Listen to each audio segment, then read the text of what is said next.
नमस्कार दोस्तों, आपका स्वागत है कहानी घर में। मैं हूं आपका होस्ट। आज मैं आपके लिए लेकर आया हूं एक ऐसी कहानी जो आपके दिल को झकझोर देगी। पिशाच कब्रगाह। यह मशहूर लेखक स्टीफन किंग के उपन्यास पेट सेमेट्री का भारतीय नाट्य रूपांतरण है। यह कहानी एक साधारण परिवार के प्यार, शोक और भयावह रहस्यों के इर्द गिर्द घूमती है। कल्पना कीजिए कि आपने किसी अपने को हमेशा के लिए खो दिया हो, लेकिन अगर कोई रास्ता ऐसा हो जिससे आप उसे वापस ला सकें, तो क्या आप वो रास्ता अपनाएंगे? पिशाच कब्रगाह की यह कहानी हमें इसी सवाल से रूबरू कराती है। लेकिन याद रखिए, कभी कभी जो पीछे छूट चुके हैं उन्हें पीछे छोड़ के आगे बढ़ना ही बेहतर होता है। तो चलिए, इस दिल दहला देने वाली कहानी के सफर पर निकलते हैं। यात्रा जहां प्यार और मौत के बीच की रेखा धुंधली पड़ने लगती है और विनाश का दरवाजा खुल जाता है। तो कहानी शुरू होती है विलियम डिसूजा के परिवार से, जो शिलोंग के एक छोटे से पहाड़ी कस्बे में एक नया घर लेने पहुंचते हैं। सुबह का वक्त था। सूरज की हल्की सी किरणें बादलों के पीछे से झांक रही थीं। आसमान में बिखरी सफेदी में कहीं कहीं सूरज की किरणें ऐसे चमक रही थीं जैसे चांदी का पानी किसी पुराने आईने पर गिरा हो। शिलोंग की ठंडी हवा में हल्की सी नमी थी, जो त्वचा पर गीली ठंडक का एहसास करा रही थी। सड़क के दोनों ओर ऊंचे ऊंचे चीड़ के पेड़ झूम रहे थे, जैसे हवा में कोई धीमा संगीत बज रहा हो। विलियम डिसूजा कार चला रहा था। उसकी उंगलियां स्टीयरिंग पर कसकर जमी थीं। कार के भीतर हल्की घुटन सी थी। खिड़की का शीशा खोलने पर ठंडी हवा ने उसके चेहरे को छुआ, जिससे उसके माथे पर चिपका पसीना धीरे धीरे सूखने लगा। पीछे की सीट पर उसकी पत्नी मरियम बैठी थी, जिसकी गोद में 3 साल का बेटा जोशुआ गहरी नींद में सोया हुआ था। आगे वाली सीट पर उनकी 12 साल की बेटी रोशेल बैठी थी, जो हेडफोन लगाकर किसी गाने में डूबी हुई थी। शिलोंग, आखिरकार, विलियम ने लंबी सांस छोड़ते हुए कहा। हाँ, सफर लंबा हो गया ना? मरियम ने पीछे से थकी हुई आवाज में कहा। थोड़ा और ही सही। विलियम ने मुस्कुराने की कोशिश की। लेकिन मुझे लगता है ये बदलाव हमारे लिए सही रहेगा। मरियम ने हल्के से सिर हिलाया। उसकी आंखों में चिंता साफ झलक रही थी। शिलोंग में आकर बसना उसके लिए आसान फैसला नहीं था। पापा, वहां देखिए। रोशेल ने कार की खिड़की से बाहर इशारा किया। विलियम ने सड़क किनारे एक पुराना बंगला देखा। ऊंची दीवारों के पीछे खड़ा वो मकान वक्त के थपेड़ों से जर्जर हो चुका था। दीवारों पर बेलों ने अपना कब्जा जमा लिया था और लोहे का फाटक झंग से लाल पड़ चुका था। लेकिन घर के ठीक पीछे फैली हरियाली और पहाड़ियों के बीच से झांकता नीला आसमान इसे किसी रहस्यमयी चित्र जैसा बना रहा था। यह घर? मरियम ने अजीब सी आवाज में पूछा। हाँ, यही है, विलियम ने धीमी आवाज में कहा। वह कार से उतरा और फाटक को धक्का दिया। आवाज गूंज उठी। फाटक खुलते ही घास से ढकी पगडंडी दिखाई दी, जो बंगले तक जा रही थी। मरियम और बच्चे कार से उतर आए। बड़ा अजीब सा घर है, रोशेल फुसफुसाई। बस थोड़ा पुराना है, विलियम ने उसके कंधे पर हाथ रखते हुए कहा। बंगले के दरवाजे पर पहुंचते ही विलियम ने जेब से चाबी निकालकर दरवाजा खोला। भीतर हल्का अंधेरा था। दीवारों पर तस्वीरों के पुराने निशान थे और फर्श पर धूल की हल्की परत जमी थी। बंद घर की सीलन भरी गंध ने मरियम को नाक पर रुमाल रखने पर मजबूर कर दिया। बस थोड़ी सफाई करनी पड़ेगी। विलियम ने हंसने की कोशिश की। जोशुआ अचानक भागकर एक कमरे में घुस गया। जोशुआ, रुको! मरियम ने घबराते हुए पुकारा। विलियम ने बेटे के पीछे दौड़ते हुए उसे पकड़ लिया। जोशुआ फर्श पर बैठा किसी चीज को देख रहा था। क्या देख रहे हो बेटा? विलियम ने पूछा। जोशुआ ने धीरे से फर्श पर पड़ी एक पुरानी खिलौना गाड़ी उठाई। वह टूटी हुई थी और धूल से सनी हुई थी। ये यहां कैसे आई? मरियम ने हैरान होकर कहा। विलियम ने उस गाड़ी को ध्यान से देखा। ऐसा लग रहा था जैसे वह सालों से वहां पड़ी हो। कोई बात नहीं, विलियम ने हंसते हुए कहा। चलो, सब मिलकर सामान निकालते हैं। लेकिन मरियम के मन में अजीब सा भय घर करने लगा था, जैसे इस घर में कुछ ऐसा था जो अब भी जिंदा था। शाम ढलने लगी थी। आकाश पर सुनहरी किरणें बिखरी थीं और ठंडी हवा पेड़ों के पत्तों को सरसराहट के साथ हिला रही थी। बंगले के बरामदे में खड़े विलियम ने गहरी सांस ली। उसे लगा कि शिलोंग का ये ठंडा मौसम कोलकाता की उमस भरी गर्मी के मुकाबले कहीं ज्यादा सुकूनदेह था। उसी वक्त एक आवाज आई, नमस्ते, आप ही नए पड़ोसी हैं ना? आए।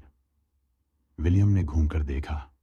सामने एक दुबला पतला आदमी खड़ा था जिसकी उम्र करीब 50 के आसपास रही होगी। वह हल्की मुस्कान के साथ आगे बढ़ा। मैं जॉन फर्नांडिस हूं, उसने हाथ बढ़ाते हुए कहा। विलियम डिसूजा। विलियम ने मुस्कुराते हुए उसका हाथ थामा। यहां आकर बसने का फैसला थोड़ा अलग है, जॉन ने ठंडी आवाज में कहा। मतलब? विलियम ने चौंक कर पूछा। इस घर के पीछे एक पुरानी कब्रगाह है। जॉन की आंखों में एक अजीब सा भय उभर आया। ओह, हाँ, मैंने सुना था। बस एक आम कब्रगाह ही तो है ना? नहीं, जॉन की आवाज में कंपन था। वो सामान्य कब्रगाह नहीं है। विलियम हंसने की कोशिश करता, लेकिन जॉन की गंभीरता ने उसे चुप करा दिया। वहां कुछ चीजें सही नहीं है, जॉन ने कहा। कई साल पहले वहां कुछ भयानक घटनाएं घटी थीं। कैसी घटनाएं? विलियम ने पूछा। जॉन ने ठंडी सांस ली। अभी आपको जानने की जरूरत नहीं, लेकिन याद रखिए, वहां कुछ भी दफन करने की गलती मत कीजिए, क्योंकि जो चीजें मर चुकी होती हैं उन्हें वैसे ही छोड़ देना ही बेहतर होता है। विलियम को लगा कि जॉन मजाक कर रहा है, लेकिन उसकी आंखों में छिपी दहशत ने उसके शरीर में ठंडक भर दी। उस रात जब सब सोने जा रहे ने खिड़की से बाहर झांका। दूर घने पेड़ों के बीच उसे कब्रगाह का धुंधला सा एहसास हुआ, और उस घुप अंधेरे में उसे लगा कि वहां कोई परछाई हिल रही थी। अगली सुबह सूरज की किरणें खिड़की से भीतर झांक रही थीं, लेकिन बंगले के भीतर अब भी हल्की ठंडक महसूस हो रही थी। घर के पुराने लकड़ी के फर्श पर चलते ही हल्की चरमराहट होती, मानो दीवारें इस नए परिवार की आहट को महसूस कर रही हों। विलियम नाश्ते की मेज पर बैठा चाय पी रहा था। मरियम रसोई में थी, जबकि रोशेल अपने कमरे में किताब पढ़ रही थी। जोशुआ अपनी खिलौना गाड़ी लेकर बरामदे में खेल रहा था। जोशुआ, ज्यादा दूर मत जाना, मरियम ने रसोई से आवाज लगाई। ठीक है मम्मी, जोशुआ ने चहकते हुए कहा, लेकिन उसकी उत्सुक आंखें घर के पीछे फैली उस घनी झाड़ियों वाली पगडंडी को देख रही थीं, वही रास्ता जो पिछले दिन से उसे रहस्यमयी लग रहा था। कुछ ही देर में जोशुआ अपने खिलौने को लेकर धीरे धीरे उस पगडंडी की ओर बढ़ गया। वहां की घास गीली थी और हर कदम पर उसकी चप्पल से पानी की हल्की छप छप की आवाज आ रही थी। उसके छोटे छोटे हाथ ठंड से हल्के लाल पड़ गए थे, लेकिन उसकी जिज्ञासा हर डर पर भारी थी। जंगल का वो रास्ता लंबा था और पेड़ इतने घने थे कि सूरज की रोशनी मुश्किल से भीतर आ पा रही थी। हवा में अजीब सी गंध थी, मिट्टी की सीलन और सड़ी हुई लकड़ियों की महक। हर कुछ दूरी पर कोई सूखी टहनी उसके पैरों के नीचे चरमरा जाती, जिससे जोशुआ का दिल जोर से धड़कने लगता। कुछ ही देर में उसे एक पुराना टूटा फूटा गेट दिखाई दिया। उस गेट के ठीक आगे लकड़ी का एक छोटा सा बोर्ड था, जिस पर सफेद रंग से लिखा था, कब्रगाह मृतकों का विश्राम स्थल। जोशुआ ने धीरे से फाटक को धक्का दिया। जंग लगे लोहे का दरवाजा चरमराते हुए खुल गया। अंदर घास और सूखी पत्तियों के बीच पत्थर के छोटे छोटे निशान दिख रहे थे। ये छोटी छोटी कब्रें थीं। कुछ पर लकड़ी के क्रॉस लगे थे, जिन पर नाम लगभग मिट चुके थे। जोशुआ उत्सुकता से एक छोटी कब्र के पास गया। उस पर धुंधले अक्षरों में लिखा था, बिट्टू मेरा प्यारा दोस्त। तभी अचानक ठंडी हवा का एक झोंका आया और पेड़ों की टहनियां जोर जोर से चरमराने लगीं। पत्तियां हवा में उड़कर जोशुआ के पैरों के चारों ओर घूमने लगीं। अचानक उसे महसूस हुआ जैसे कोई उसके पीछे खड़ा है। उसके गले में हल्की घुटन होने लगी। उसके नन्हे हाथ पसीने से भीग गए। धीरे धीरे उसने मुड़कर देखा। कुछ नहीं था, लेकिन तभी एक टूटी हुई टहनी चरमराई और दूर पेड़ों के पीछे से एक धुंधली परछाई सरकती हुई दिखाई दी। जोशुआ, मरियम की घबराई हुई आवाज ने उसकी तंद्रा तोड़ दी। जोशुआ, कहाँ हो तुम? "म- मम्मी!" जोशुआ लड़खड़ाते हुए आवाज लगाते हुए भागा। मरियम उसे देखकर दौड़ती हुई उसके पास आई और उसे गले से चिपका लिया। तुम वहां क्यों चले गए थे? मरियम की आवाज कांप रही थी। मैं रहा था, जोशुआ के गले से मुश्किल से आवाज निकली। मरियम ने उस कब्रगाह को घूरते हुए देखा। उसे महसूस हुआ जैसे झाड़ियों के पीछे कोई जोड़ी आंखें उन्हें देख रही थीं, ठंडी मृत आंखें। रात हो चुकी थी। बंगले के भीतर हल्का अंधेरा था। कोने में रखी घड़ी की टिक टिक आवाज पूरे घर में गूंज रही थी। मरियम रसोई में खड़ी चाय बना रही थी, लेकिन उसका मन अब भी विचलित था। जोशुआ का वहां जाना अच्छा संकेत नहीं है, उसने खुद से बुदबुदाया। विलियम ड्राइंग रूम में बैठा अखबार पढ़ रहा था, लेकिन उसके मन में भी हल्की बेचैनी थी। उसने महसूस किया कि घर के बाहर कोई आहट हो रही है, जैसे कोई कदम घास पर हल्के हल्के दबकर चल रहे हों। वह धीरे धीरे दरवाजे के पास गया और बाहर झांका। कुछ भी दिखाई नहीं दिया, लेकिन ठंडी हवा का झोंका उसके चेहरे से टकराया और उसकी रीढ़ में सिहरन दौड़ गई। कुछ नहीं, सिर्फ मेरा भ्रम है, उसने खुद को समझाया। तभी पीछे से मरियम की आवाज आई। तुम भी वो आहट सुन रहे थे ना? विलियम ने धीमे से सिर हिलाया। मैंने मैंने उस कब्रगाह के बारे में जॉन को कुछ कहते सुना था, मरियम ने कहा। उसने कहा था कि वहां कुछ सही नहीं है। विलियम ने उसकी आंखों में झांका। वहां डर और बेचैनी साफ झलक रही थी। बस अफवाहें हैं, हमें घबराने की जरूरत नहीं है, विलियम ने मरियम को ढांढस बंधाते हुए कहा। लेकिन उसके शब्दों में खुद उसे भी भरोसा नहीं था। रात का दूसरा पहर था। पूरा घर गहरी नींद में डूबा हुआ था। बाहर हवाओं की आवाज गूंज रही थी, जो पुराने बंगले के लकड़ी के खिड़कियों को रह रहकर हिला रही थी। अचानक जोशुआ की नींद खुली। उसके कमरे में हल्का सा अंधेरा था। खिड़की के शीशे पर बूंदें गिर रही थीं, जो ठंडी हवा के झोंके के साथ बह रही थीं। जोशुआ को लगा जैसे दरवाजे के पास कोई खड़ा है। वह चुपचाप रजाई में दुबक गया। दरवाजे के पीछे छाया सी सरक रही थी। फिर धीमी धीमी खरोंचने की आवाज आई। खर खर खर खर। जोशुआ की सांस तेज हो गई। उसका दिल जोर जोर से धड़कने लगा। कौन है? उसकी कांपती आवाज निकली। अचानक दरवाजा हल्के से चरमराया और थोड़ा सा खुल गया। बाहर अंधकार में उसे दो पीली आंखें चमकती हुई दिखाई दी। वो चीखना चाहता था, लेकिन आवाज उसके गले में ही अटक गई। तभी अचानक एक भारी हाथ उसके कंधे पर पड़ा। जोशुआ, विलियम था। क्या हुआ बेटा? विलियम की आवाज में चिंता थी। वो कोई यहां था, जोशुआ ने रोते हुए कहा। विलियम ने खिड़की के बाहर देखा। अंधेरे में दूर कब्रगाह के पास एक परछाई धीरे धीरे झाड़ियों में गायब हो गई। विलियम का गला सूखने लगा। कोई नहीं है बेटा, सब ठीक है, उसने जोशुआ को गले से लगाते हुए कहा, लेकिन उसके अपने शब्द भी उसके भीतर गूंज रहे थे। सह, पर वो जानता था अब कुछ भी ठीक नहीं था। अगली सुबह आसमान पर हल्के बादल छाए हुए थे। हल्की हल्की ठंडक के बीच बंगले के चारों ओर फैली घास पर ओस की बूंदें चमक रही थीं। हवा में मिट्टी की गंध थी ताजी, लेकिन कहीं ना कहीं सड़ी गली सी महसूस हो रही थी। मरियम बरामदे में बैठी थी। उसके हाथ में बाइबल थी, लेकिन उसका ध्यान कहीं और भटक रहा था। रात का वह डरावना दृश्य उसकी आंखों के सामने अब भी घूम रहा था। दरवाजे के पीछे चमकती वो पीली आंखें, धीमी खरोंचने की आवाज। अभी तक परेशान हो?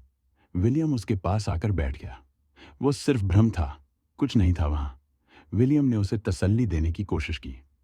मरियम ने गहरी सांस ली। मैं जानती हूं कि तुम यही सोचते हो, लेकिन जोशुआ की हालत देखी थी तुमने? उसका चेहरा सफेद पड़ गया था। उसकी आंखों में खौफ था। विलियम ने अपनी हथेली से मरियम का हाथ दबाया। मैं समझता हूं, लेकिन हमें शांत रहना चाहिए, सब ठीक हो जाएगा। तभी दरवाजे की घंटी बजी। शायद पोस्टमैन होगा। विलियम उठकर दरवाजे की ओर बढ़ा। दरवाजा खोलते ही सामने जॉन खड़ा था, वो पड़ोसी जिसने कुछ दिन पहले उनका स्वागत किया था। गुड मॉर्निंग, जॉन ने मुस्कुराते हुए कहा, लेकिन उसके चेहरे पर चिंता की हल्की लकीरें थीं। अंदर आइए, विलियम ने उसे भीतर बुला लिया। बैठक में बैठते ही जॉन ने गहरी सांस लेते हुए कहा, मुझे तुमसे कुछ जरूरी बात करनी है। दरअसल उस रास्ते के बारे में। पिछली रात वहां किसी के होने का एहसास हुआ था, विलियम ने उसकी बात पूरी करते हुए कहा। जॉन का चेहरा गंभीर हो गया। तो तुमने भी देखा? उसकी आवाज धीमी थी। तुम जानबूझकर कुछ छुपा रहे हो जॉन, उस रास्ते का सच क्या है? मरियम ने झिझकते हुए पूछा। जॉन ने अपनी आवाज धीमी कर ली, मानो कोई दीवारों के पीछे खड़ा उनकी बातें सुन रहा हो। वो रास्ता, वहां सिर्फ जानवरों की कब्रगाह नहीं है, जॉन ने फुसफुसाते हुए कहा। कई साल पहले इस इलाके में एक बड़ा हादसा हुआ था। मरियम और विलियम ने ध्यान से सुना। यहाँ के एक पादरी का बेटा खो गया था। महीनों तक उसकी तलाश चली, लेकिन वो नहीं मिला। फिर एक दिन वो अचानक घर लौट आया, लेकिन बदला हुआ। उसकी आंखें, उसकी आवाज, सब कुछ अलग था। फिर क्या हुआ? मरियम की आवाज कांप रही थी। कुछ दिनों बाद उस लड़के ने अपने ही पिता को मार डाला और फिर खुद जंगल में भाग गया। लोग कहते हैं कि उस रास्ते के पास उसकी आत्मा अब भटकती है। कमरे में अचानक सन्नाटा छा गया। घड़ी की टिक टिक की आवाज अब तेज महसूस हो रही थी। मुझे लगता है तुम्हें अपने बच्चों को उस रास्ते से दूर रखना चाहिए, जॉन ने चेतावनी दी। उस रात घर में अजीब सा सन्नाटा था। बरामदे में लगे बल्ब की रोशनी बार बार मध्यम हो रही थी, मानो हवा में कोई अदृश्य ताकत बह रही हो। जोशुआ अपने बिस्तर पर करवट बदल रहा था। उसकी आंखों में नींद नहीं थी। पिछली रात का डर अब भी उसके जहन में था। धीरे धीरे उसकी पलकों पर बोझ बढ़ने लगा। वह नींद में डूबने ही वाला था कि अचानक खिड़की पर हल्की आहट सुनाई दी। खर्र, खर्र, खर्र। जोशुआ का गला सूखने लगा। उसकी सांसें तेज हो गईं। खर्र, खर्र। उसने कांपते हुए खिड़की की ओर देखा। बाहर किसी की परछाई दिख रही थी, झुकी हुई, टेढ़ी मेढ़ी आकृति। अचानक वह परछाई खिड़की के शीशे पर अपने हाथों को रगड़ने लगी। लंबे टेढ़े मेढ़े नाखून थे। जोशुआ की धड़कन इतनी तेज थी कि मानो उसके कानों में गूंज रही हो। तभी दरवाजे पर जोरदार धमाका हुआ। जोशुआ! यह विलियम की आवाज थी। दरवाजा खुलते ही रोशनी कमरे में भर गई और खिड़की के बाहर वह परछाई गायब हो गई। क्या हुआ बेटा? विलियम उसके पास बैठ गया। प- पापा, वहां वहां कोई था, जोशुआ हांफते हुए बोला। विलियम खिड़की के पास गया और बाहर झांका। हल्की धुंध के बीच कुछ झाड़ियों के पत्ते अब भी कांप रहे थे, जैसे अभी अभी कोई वहां से गुजरा हो। अगली सुबह विलियम और मरियम दोनों जॉन के पास पहुंचे। हमें उस रास्ते के बारे में सब कुछ बताओ, विलियम ने दृढ़ता से कहा। जॉन ने गहरी सांस लेते हुए कहा, तुम वहां गए थे ना?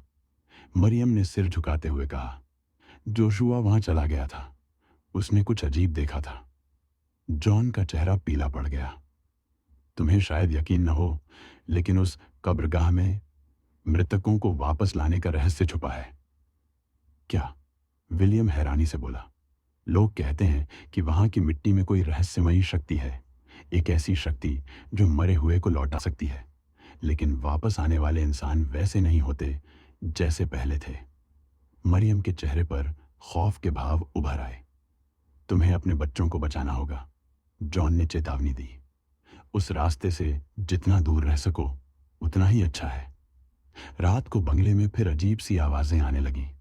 बरामदे में कोई धीरे धीरे चलता महसूस हो रहा था। खर्र, खर्र। मरियम ने डरते हुए दरवाजे की दरार से झांका। बाहर हल्की सी परछाई दिख रही थी, झुकी हुई आकृति जिसकी चाल अजीब थी।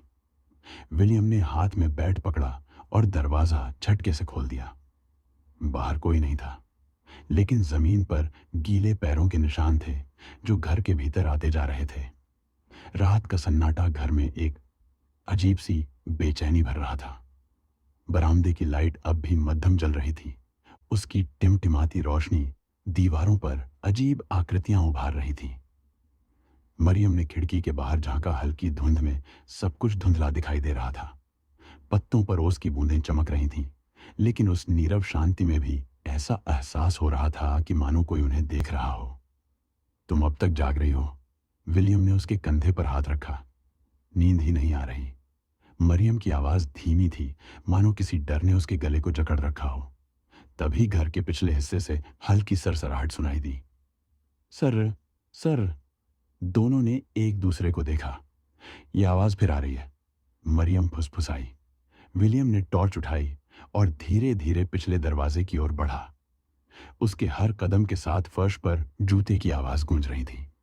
दरवाजा खोलते ही ठंडी हवा का झोंका अंदर आया। बाहर घना अंधकार था और हवा में एक अजीब सी गंध थी, सड़ी गली मिट्टी जैसी। विलियम ने टॉर्च की रोशनी इधर उधर डाली। घास पर गीले पैरों के निशान साफ दिख रहे थे, छोटे छोटे पैरों के निशान जो घर के पिछले दरवाजे तक आकर रुक गए थे। कोई अंदर तो नहीं घुस गया? मरियम की आवाज डर से कांप रही थी। नहीं, लेकिन ये निशान। विलियम ने आवाज धीमी कर दी। ये किसी बच्चे के पैरों के हैं। मरियम का दिल तेजी से धड़कने लगा। जोशुआ! वो घबराकर जोशुआ के कमरे की ओर भागी। कमरे में जोशुआ अपने बिस्तर पर सो रहा था। मरियम ने उसकी ठंडी पड़ चुकी हथेली को पकड़ा और माथे को छुआ। उसे राहत मिली कि वह ठीक था। अगली सुबह चर्च में प्रार्थना का दिन था। मरियम को लगा कि जोशुआ को वहां ले जाना बेहतर होगा। शायद पवित्र स्थान पर जाने से उसके मन का भय कम हो जाए। चर्च के अहाते में हल्की ठंडी हवा बह रही थी। लोबान की खुशबू हवा में घुली हुई थी। अंदर मोमबत्तियों की मंद रोशनी और लोगों की धीमी फुसफुसाहट में एक सुकून था। पादरी फादर पीटर ने जोशुआ को देखकर मुस्कुराते हुए आशीर्वाद दिया। कैसा महसूस कर रहे हो बेटे? ठीक हूं, जोशुआ ने धीमी आवाज में जवाब दिया, लेकिन उसकी आंखों में वो चमक नहीं थी जो आमतौर पर बच्चों की होती है। फादर पीटर ने जोशुआ के सिर पर हाथ रखा और प्रार्थना शुरू की। हे परमेश्वर, अपने इस बालक की रक्षा करना। अचानक जोशुआ ने सिर झटका और उसकी आंखें चौड़ी हो गईं। नहीं! वह चीखते हुए कुर्सी से गिर पड़ा। जोशुआ! मरियम घबरा गई। जोशुआ जमीन पर कांप रहा था। उसकी सांसें तेज हो गई थीं। उसके मुंह से अजीब सी आवाज निकल रही थी, गहरी, भयावह, और मानो उसके भीतर से कोई दूसरा बोल रहा हो। जोशुआ, बेटा, होश में आओ। विलियम ने उसे कसकर पकड़ लिया। फादर पीटर ने क्रूस उठाया और उसके माथे के पास रखा। जोशुआ की देह अचानक शांत हो गई। उसकी आंखें धीरे धीरे बंद हो गईं और वह बेसुध हो गया। फादर, ये सब क्या था? मरियम की आंखों में डर साफ झलक रहा था। फादर पीटर ने चिंतित स्वर में कहा, कुछ बहुत गलत हो रहा है। मुझे लगता है कि कोई शैतानी ताकत तुम्हारे बेटे के आसपास मंडरा रही है। लेकिन ऐसा कैसे हो सकता है? विलियम ने पूछा। फादर पीटर ने लंबी सांस लेते हुए कहा, कभी कभी कुछ आत्माएं इस दुनिया को छोड़ने से इनकार कर देती हैं। अगर जोशुआ ने उस रास्ते पर कुछ देखा है तो हो सकता है वो आत्मा अब उसे अपना माध्यम बना रही हो। मरियम के चेहरे का रंग उड़ गया। हमें क्या करना चाहिए? उसकी आवाज कांप रही थी। उसे सुरक्षित रखना होगा और सबसे पहले उस रास्ते पर जाकर देखना होगा कि वहां क्या हो रहा है, फादर पीटर ने दृढ़ स्वर में कहा। अगली शाम फादर पीटर, विलियम और जॉन उस रहस्यमयी रास्ते पर पहुंचे। चारों ओर झाड़ियां फैली हुई थीं और रास्ता घास फूस से ढका हुआ था। हवा में एक अजीब सी गंध थी, ऐसी गंध जो किसी पुरानी सड़ी गली चीज से आती है। यहां कुछ ठीक नहीं लग रहा, जॉन ने धीरे से कहा। विलियम ने हाथ में टॉर्च थामते हुए कहा, बस जल्दी पता करके लौटते हैं। तीनों धीरे धीरे आगे बढ़े। रास्ता आगे जाकर एक घुमावदार मोड़ पर जाकर खत्म हो रहा था, जहां मिट्टी के छोटे छोटे टीले दिखाई दे रहे थे। वो देखो, फादर पीटर ने इशारा किया। एक कब्र का पत्थर आधा टूटा हुआ था। उस पर किसी का नाम लिखा था, लेकिन वो नाम अब मिट चुका था। पत्थर के पास ताजी मिट्टी का ढेर दिखाई दिया। यह ताजा खुदाई है। जॉन की आवाज में खौफ था। विलियम ने टॉर्च की रोशनी पास के टीले पर डाली। वहां से मिट्टी उखड़ी हुई थी और ठीक उसके पास जोशुआ का छोटा सा खिलौना पड़ा हुआ था। जोशुआ यहां तक कैसे पहुंचा? विलियम का गला सूख गया था। शायद वो अकेले यहां आया हो, जॉन ने धीमे स्वर में कहा। या फिर, फादर पीटर ने गंभीर आवाज में कहा, शायद उसे कोई यहां तक लाया हो। अचानक पास की झाड़ियों में कुछ हिला। खर खर, कौन है वहां? विलियम ने आवाज लगाई। टॉर्च की रोशनी डालते ही एक झुकी हुई आकृति भागती हुई दिखी। उसके लंबे बाल चेहरे पर लटक रहे थे, कपड़े फटे हुए थे और उसकी चाल असामान्य थी। रुक जाओ, फादर पीटर ने क्रूस उठाया। आकृति ठिठकी। उसकी पीली आंखें अंधेरे में चमकने लगीं। यह आत्मा तुम्हारे बेटे के पीछे है। फादर पीटर ने तेज आवाज में कहा। हमें जल्दी ही उसे रोकना होगा। रात गहरी हो चुकी थी। हवा में ठंडक के साथ एक अजीब सा भारीपन था। पेड़ों के पत्ते धीरे धीरे सरसराने लगे, मानो फुसफुसा रहे हों। मरियम जोशुआ के सिरहाने बैठी थी, उसकी ठंडी पड़ चुकी हथेली को सहला रही थी। जोशुआ गहरी नींद में था, लेकिन उसके चेहरे पर तनाव की लकीरें साफ नजर आ रही थीं, जैसे किसी बुरे सपने में फंसा हो। विलियम अभी तक नहीं आए, मरियम ने घबराते हुए सोचा। तभी खिड़की के बाहर एक परछाई सरकी। सर, सर, मरियम ने खिड़की की ओर देखा। वहां कोई था, एक झुकी हुई आकृति। घने अंधकार में बस उसकी पीली आंखें चमक रही थीं। मरियम का दिल जोरों से धड़कने लगा। उसने जल्दी से पर्दा खींच दिया और प्रार्थना करने लगी। विलियम, फादर पीटर और जॉन अब भी उस शापित रास्ते के पास थे। घास पर फैले छोटे छोटे पैरों के निशान उस टूटी हुई कब्र की ओर जा रहे थे। हमें जल्दी करनी चाहिए, फादर पीटर ने कहा। यह आत्मा जितनी देर तक जीवित आत्मा के करीब रहेगी, उतनी ही ताकतवर होती जाएगी। अचानक पास के झुरमुट से फिर वही परछाई निकली, दुबली पतली झुकी हुई आकृति, जिसकी आंखें पीले अंगारों की तरह चमक रही थीं। तुम यहां क्या कर रहे हो? एक भयानक फटी हुई आवाज अंधेरे में गूंजी। परमेश्वर के नाम पर मैं तुम्हें आदेश देता हूं, पीछे हटो, फादर पीटर ने जोर से कहा और क्रूज को ऊंचा उठा दिया। आकृति की आंखों में गुस्सा भड़क उठा। वह जमीन पर चारों ओर घूमते हुए विलियम की ओर लपकी। बचो, फादर पीटर चिल्लाया। विलियम ने टॉर्च को उस पर फेंका, लेकिन आकृति इतनी तेजी से पीछे हटी कि वह सिर्फ हवा में लहरा गया। अचानक आकृति जमीन में धंसने लगी, मानो उसे कोई नीचे खींच रहा हो। ये चली गई? जॉन ने कांपती आवाज में पूछा। नहीं, फादर पीटर का चेहरा गंभीर था।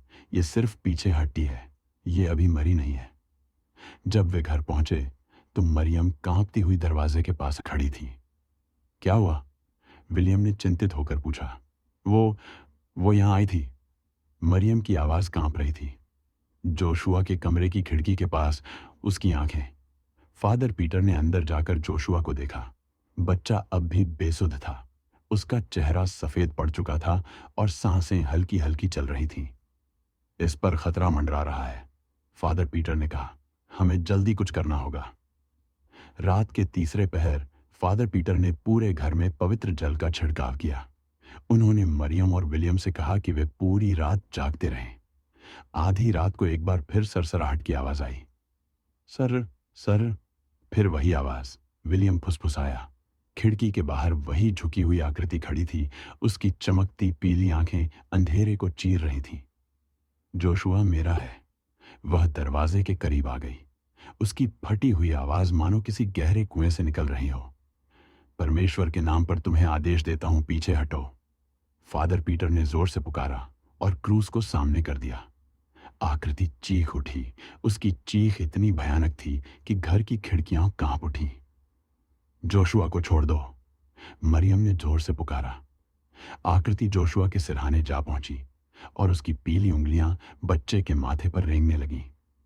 नहीं, फादर पीटर ने प्रार्थना शुरू कर दी। हे परमेश्वर, इस आत्मा को शांति दे, इसे अपने प्रकाश में विलीन कर दे। आकृति छटपटाने लगी। उसकी चीखें घर के कोनों में गूंज रही थीं। धीरे धीरे उसकी देह धुएं में बदलने लगी और उसकी पीली आंखें बुझ गईं।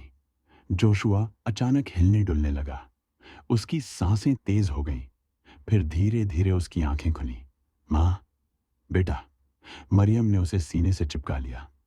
अगली सुबह घर के आसपास की हवा हल्की और सुकून भरी थी। सूरज की किरणें खिड़की से अंदर आ रही थीं, मानो अंधकार के उस साये को पूरी तरह मिटा चुकी हों। जोशुआ अब पहले की तरह चहक रहा था, मानो बीती रात की घटनाएं किसी बुरे सपने जैसी थीं। फादर पीटर आखिरी नजर उस शापित रास्ते की ओर डाली। अब वहां कोई खतरा नहीं है, उन्होंने धीमे स्वर में कहा। जोशुआ अब पूरी तरह ठीक हो चुका था। घर का माहौल फिर से हल्का और शांतिपूर्ण हो गया था। मुझे अब भी यकीन नहीं होता कि हमने ये सब झेला है, मरियम ने धीरे से कहा। परमेश्वर का धन्यवाद करो कि उसने हमें बचा लिया। फादर पीटर ने मुस्कुराते हुए कहा। विलियम ने मरियम का हाथ थाम लिया। अब हम एक नई शुरुआत करेंगे। मरियम ने जोशुआ को सीने से लगा लिया। उसकी आंखों में राहत के आंसू थे। डर का वो काला साया अब हमेशा के लिए मिट चुका था। ये थी पेट सेमेट्री का नाट्य रूपांतरण, एक ऐसी कहानी जो जीवन, मृत्यु और उन खतरनाक सीमाओं के बारे में है जिन्हें पार नहीं करना चाहिए। ये कहानी हमें याद दिलाती है कि कभी-कभी जो खो गया है, उसे वापस लाना हमारे अपने लिए ही विनाशकारी हो सकता है। अगर आपको ये कहानी पसंद आई हो तो लाइक ज़रूर करें, अपने विचार कमेंट में बताएं और हाँ, चैनल को सब्सक्राइब करना न भूलें ताकि अगली बार जब मैं आपके लिए एक और दिलचस्प कहानी लेकर आऊं तो आपसे मुलाकात हो सके। फिर मिलते हैं एक नई कहानी के साथ, कहानी घर में।